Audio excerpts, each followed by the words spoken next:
All right, here we are in Chapter 5, Learning Plan 4A. Now, we just completed Transcript 1, so you should have a good understanding of the foundational skills that we'll be using and building off of for the rest of the course. Chapter 5 covers reflecting skills and paraphrasing, so make sure you read that chapter because the next transcript will incorporate reflecting skills and paraphrasing. Um, and I want to touch on what reflecting and paraphrasing actually is. So, all right, then we also have the threaded discussion board for this learning plan as well as a journal starter.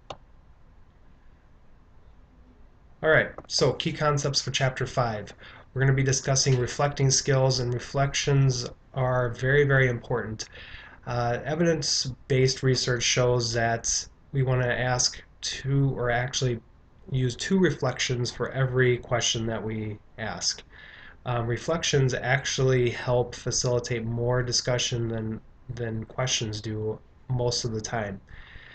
Keep in mind that reflections are not questions, they are statements. You're simply restating what the client just told you, and not verbatim.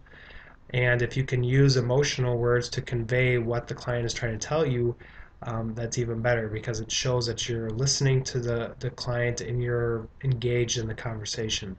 So, for instance, if a client tells you about his or her day and maybe something happened at work with their boss that they're unhappy about, you would simply reflect back what that client is saying about their job and how maybe they seem frustrated with their day today. And so that's basically what reflections are. Paraphrasing is you're basically summing up um, the conversation up to that point. And so it's not quite a summary because a summary is you're summarizing the entire conversation. Paraphrasing, you're just kind of you're paraphrasing what the client said, and you're kind of taking a couple different points that the client's brought up that you feel are important to bring up. So here we have reasons for reflecting. It's a verbal way of communication, form of feedback. It stimulates further exploration. It actually will dig deeper into um, what's really going on versus just asking open and closed questions all the time. So they're very, very powerful, useful tools to keep in your toolkit. All right, common problems with paraphrasing, you can go over that. Um, and don't be afraid that if your reflection is not accurate, that you're somehow hurting your rapport with the client. It's actually okay if it's not accurate sometimes. You want the client to correct you so that you know exactly where they're coming from. All right, and then some tips on paraphrasing as well. So you're going to read chapter 5. There's a PowerPoint.